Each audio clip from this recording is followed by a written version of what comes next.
Hey all, Hawk and Carlton at Carlton Carnivores here today with a new video for you. Before we start out, first I'd like to give a quick shout out to a couple of new patrons that I have on Patreon helping support the production of these videos, Sandy and Jana. I'd like to thank you very much for your support. Today our subject is focusing on the bullsnake. This is Rebel, this is my bullsnake. He's about almost 4 years old now. So, still very young, but quite a large animal, as you can see. The bullsnake is pretty well known, kind of an icon of the Great Plains here in the U.S. They are perhaps the second largest snake in North America, at least once you get above the boas found down in Central America and Mexico. We don't really count those guys, but these guys come in right behind the indigo snakes of the southern U.S. The bullsnake is a species that is found from as far east as Indiana all the way over to the very edge of the Rocky Mountains and stretching from south central Canada all the way down through Texas into the very northern part of Mexico right along the Gulf Coast. They are a plains specialist. You find them pretty much anywhere there is either short or tall grass prairie, and sometimes also in open woodlands, especially along the eastern part of their range. So they're generally an animal of fairly open habitats, and they are the largest subspecies of the gopher snake, Pituophis catenifer sai, or sai. So these guys will grow to an average of between 4.5 and 6 feet long.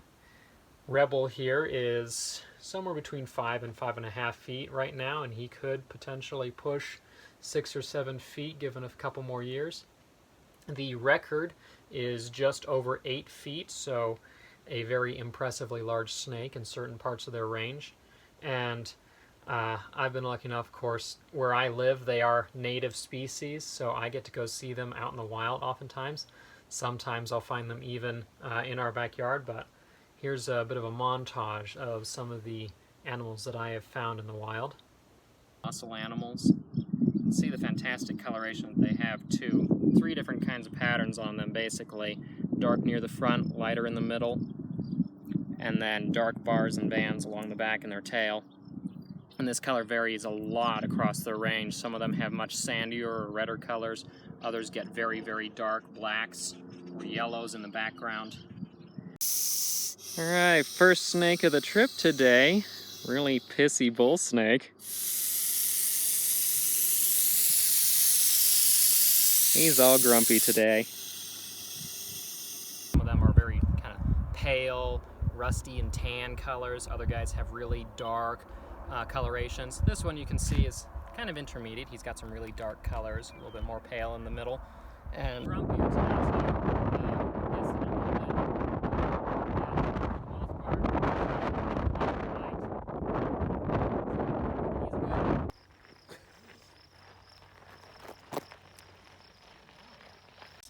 his meal. Hi, handsome. Let me get another video. You want a video? Grumpy. Oh, got a nice eye shine there. Look at him. The patterning looks actually kind of dull. Yeah, this is a really pale one. It's kind of cool. Beautiful. Let's get in close on the... Yeah, real nice colors, actually. Look at that head. We got ourselves a little bull snake, and he's all puffing up, showing off for the camera here. Hey you, you're okay. Let's get you up off the road here. I would have gotten it. Coming down the trail here, and we've got ourselves our first snake of the day finally. We got a bull snake crossing. We'll see if he'll hang out and get a few photos of him here.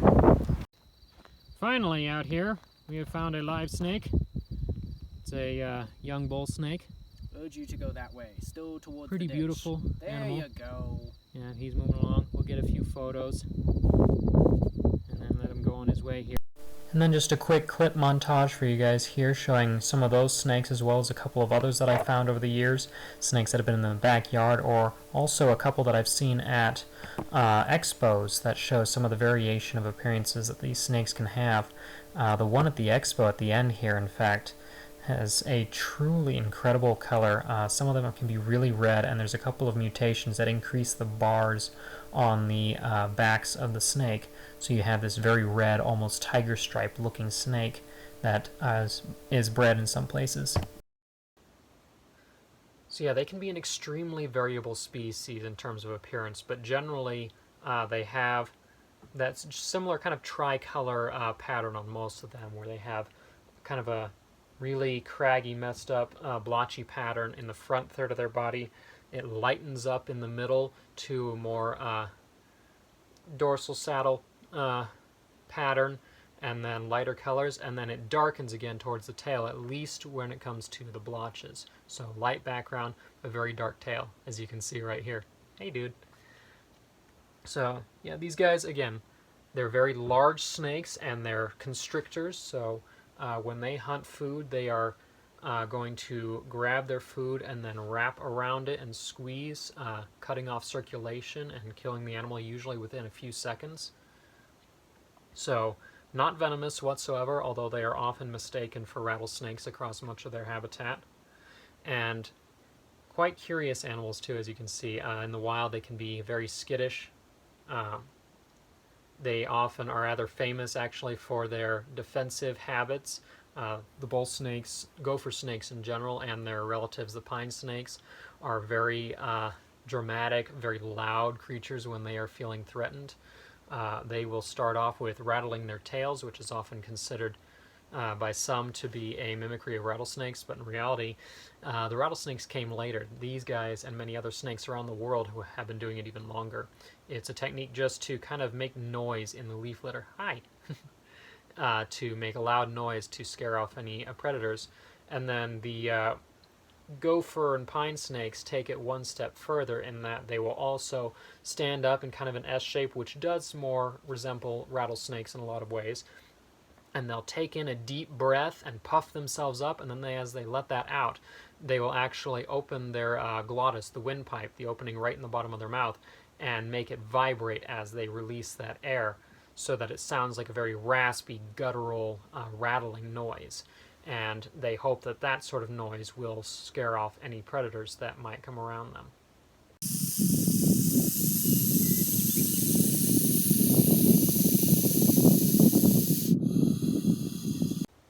If that doesn't work, they will often bluff strike. It's not very common that you'll get these guys to actually bite in the wild, although it's happened once or twice to me even, so every animal is an individual. Some you'll find that are completely docile. They don't care. They can be picked up, no problem. Others can get up to the point of being nippy, but usually it's a bluff strike at most in hopes that you will go away. I've got a couple photos where they'll do that sitting in your hands, and they're not biting at all, but they'll sit in that defensive posture for half an hour or more at a time. You're okay. So these guys, again, they're defending themselves. They evolved these defenses partly during the time when there were huge megafauna that roamed the plains, including our only really remaining ones, the bison and deer today, or ungulates. But as those went away, it's kind of been a relic thing that they use just to kind of defend themselves from whatever's left in the area. And again, they kind of need this defensive behavior because, again, their habitat is generally the open plain. So there's not a lot of places to hide other than underground, which these guys are pretty well adapted to with their big enlarged rostral scale, kind of similar to hognoses, but not quite as upturned. And they're really powerful muscular necks, so they are adapted to digging and rooting around in burrows or getting underneath rocks. But otherwise, out in the open on the plains, there's not much else to hide, so they have to have some means of defending themselves since they don't have any venom to use. And while they're out there, they are usually hunting small to medium-sized rodents or lagomorphs, so rabbits are often a preferred prey, particularly for really big bull snakes. So they will hunt that in the burrows. They will also take reptiles, other lizards, There is an old myth saying that these guys will hunt rattlesnakes, and so they scare off rattlesnakes. So if you have bull snakes in the area, you won't have rattlers. That is a complete myth. These guys, there are maybe one or two records of them having eaten snakes, but that's out of many tens of thousands of observations of these guys predating on things. They don't generally eat snakes. They prefer warm-blooded prey or large lizards. They will also occasionally climb up into bushes or short trees and go after bird nests. They really like eggs and hatchlings. I've actually, in fact, once caught a bull snake that was in the process of raiding a red-winged blackbird nest in the swamp that was behind my old high school. So they will occasionally climb to find things, but usually they are a terrestrial animal. They're fairly heavy-bodied, so they're not great at climbing, although as you can see, Rebel will attempt occasionally here. And so they're not very picky when it comes to food. Anything that they can manage to overpower, they will try to eat. So in the wild, these guys are active, of course, depending on where they are found. In the far south of their range, they may be active all year round. Up north in Canada, they might only have an active time period of maybe 4 or 5 months at most. So they're adapted to rather cold conditions, particularly out in the open. They will find dens where they may gather up in several dozen animals to overwinter and hibernate. And then they'll come out in spring. They will court each other. A couple times I have actually come across bull snakes that have been mating in the wild. The mating habits are pretty similar to most other snakes. Bull snakes, like a lot of other Lamprepeltini colubrids, have the males, like this guy, are actually often bigger than the female. So they are bigger because the males will actually occasionally engage in combat to determine who gets the rights to certain territories or who gets the rights to a mate in the area. And then whoever wins, of course, gets the females. It's often confused, the mating, the territorial rituals that these guys have is often confused with mating, where people will come across two adult males wrapping around each other and attempting to force the other's head down, and they'll think, oh, they're wrapping around, they must be mating. But really, if you see animals that are that active, generally they're not going to be doing much. Instead, yeah, I feel you, you're rattling your tail, you're fine. Instead, mating is actually a fairly calm and unmoving affair. You'll find, if you find a male and a female together, they'll often just be sitting there twitching a little bit as they're kind of wrapped around, locked with each other, but otherwise they don't really move a whole lot at all when they're mating, and that affair can last for several hours. Once they're done, of course, then they'll both go their separate ways. Since snakes, they are not, they are not really social animals. The female will go out, she will get food, try and build up reserves to where she can lay a decent clutch of eggs, and the bull snakes and gopher snakes, they actually have some of the largest eggs of any North American snake, period, not just the colubrids. The Louisiana pine snake takes the record with some really huge eggs, but bull snakes also will have pretty large eggs as well, a couple of inches long, and those are usually laid in early to mid-summer in some sort of damp, warm hollow. Oftentimes hollow trees make a really great place for them to lay their eggs. And then they will usually hatch out in late summer.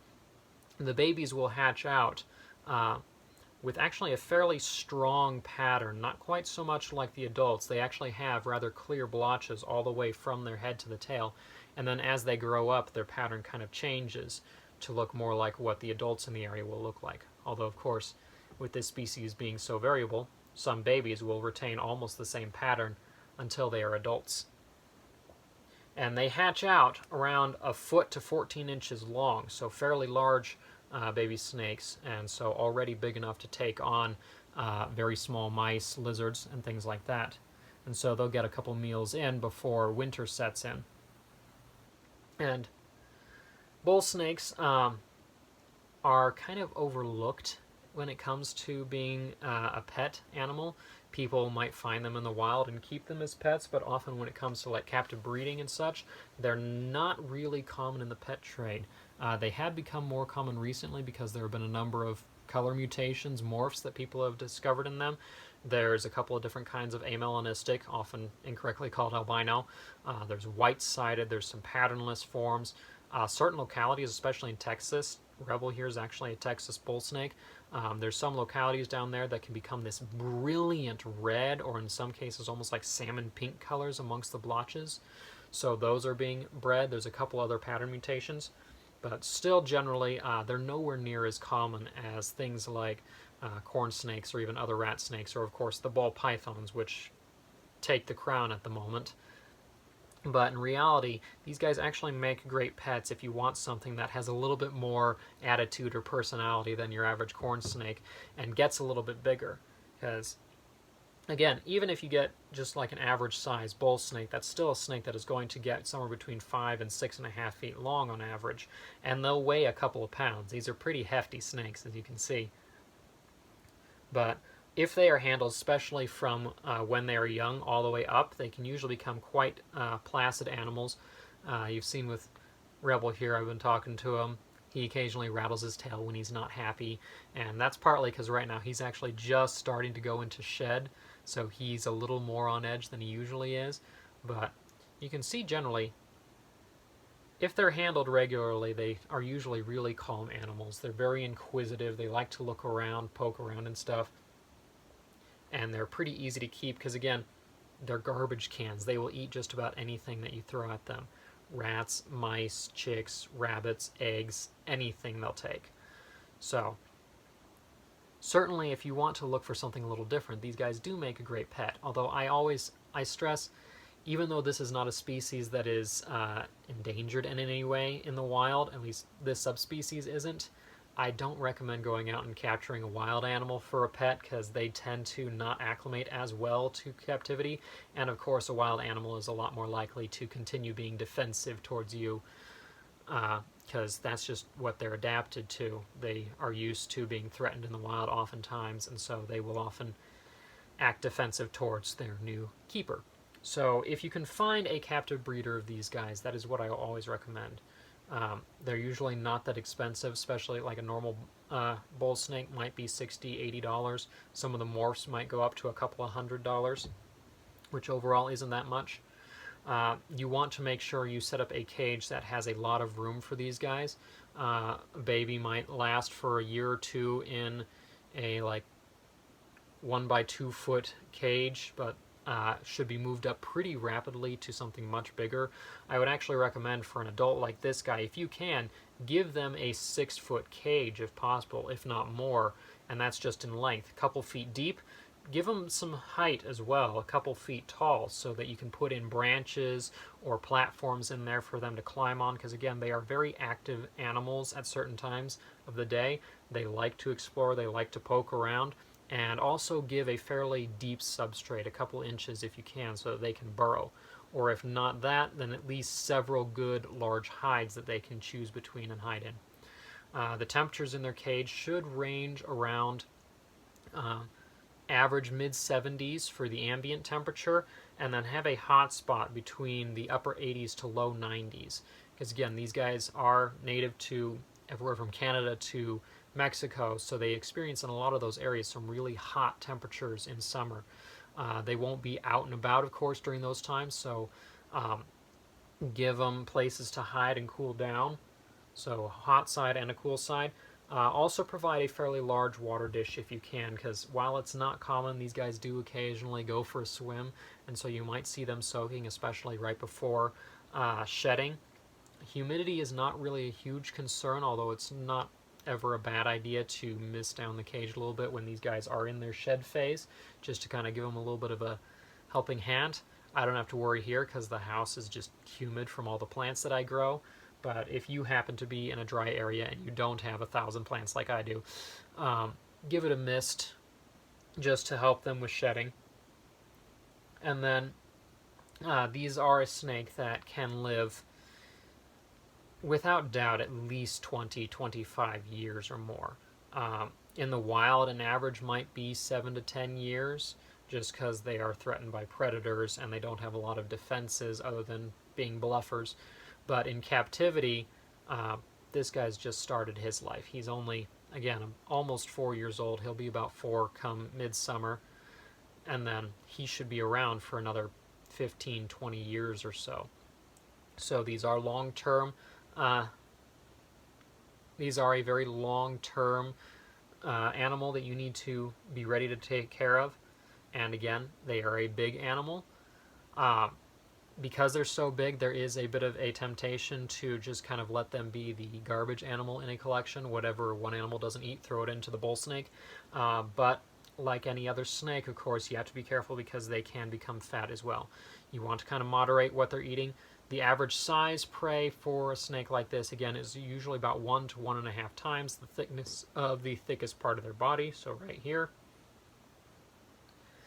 And only, I would suggest, once the snake is an adult, only feed them once every other week or so. Otherwise, you can risk them getting fat unless you're taking them out really often to get lots of exercise and kind of working that out. You don't want them to build up fat reserves because, like any other animal, that can really shorten their lifespan. Especially because snakes, they don't show being fat as quickly as other animals do, and they don't get rid of that fat very quickly. So you want to try and avoid getting to that stage at any point. But once you've got kind of a rhythm down for when you're feeding these guys, and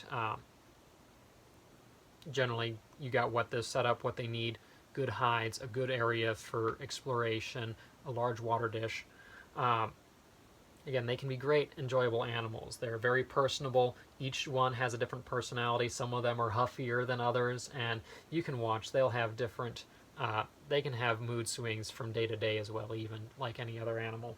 You'll find them, some days they're great, some days they just don't want to be left alone, so you can see a lot of personality in these animals, and that makes them great for showing other people. They are really very complex creatures and very intelligent as well. They have their likes, they have their dislikes, and they will show you what they like and they dislike. And if you also want to go into like attempting to breed these guys, again, that's something that really comes rather easily to them as well. They don't require a lot of like special setup or anything to do. I always recommend, since these are a temperate animal, it's actually pretty healthy to put them through a hibernation period every winter. Stop feeding them for a couple weeks and then cool down the temperatures and then let them stay cool for a couple of months. That will trigger them to think it's winter, of course, that the seasons are cycling, and that will also help them get into a breeding phase. So it's healthy both for just kind of long-term health to just put them through that every winter. There's some evidence coming out now that even if snakes don't need that to survive, they can benefit from it, just like giving them either natural sunlight or UVB exposure. Not necessarily necessary, but very beneficial for their health overall.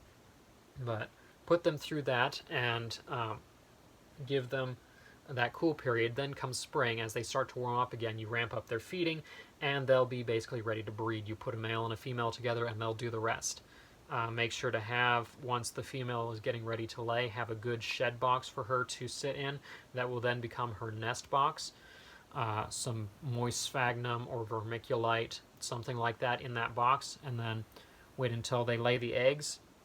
The eggs will be incubated for about 2 months, give or take, depending on the temperature.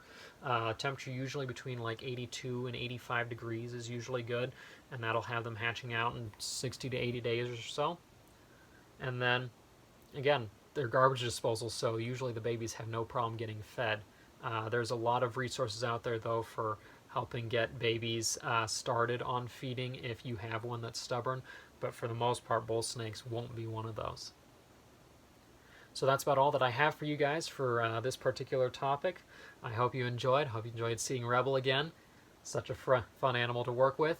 If you guys would like to see more educational videos like this, or blogs or other things, feel free to let me know what you would like to see in the comments. If you'd like to help support, of course, joining as a patron on patreon.com. www.patreon.com/hcarlton is greatly appreciated. All the support there helps going into helping me get time to sit down and make these videos, and also writing the articles and so on. And of course, if you are a Patreon supporter, you also get extra benefits and bonuses there. There's exclusive content and clips that I put up there, exclusive materials, products that I will give notice to the patrons first about before releasing it to the rest of the public. There's also, once we get to a certain point, I'm hoping I can start working on designing some special products and merchandise to release to just patrons only. So joining at certain tiers, you'll get certain kickbacks there. If you just want to look at, if you want to help support and you can't do so monetarily, just make sure you like and subscribe the YouTube channel here. Every bit of attention that the channel gets is a little bit more exposure. It'll push up the numbers, and eventually I'll be able to start making money off of that. And if we get high enough, liking and sharing the video, of course, gets it out to other people, gets other people to see animals like this. And then, of course, if you'd like to see generally you'd like to see photos and videos, other short clips, you can find me on social media.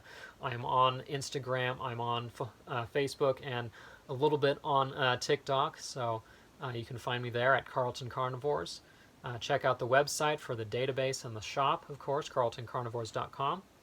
And until next time, I'm Hawken Carlton. This is Rebel, and this is Carlton Carnivores.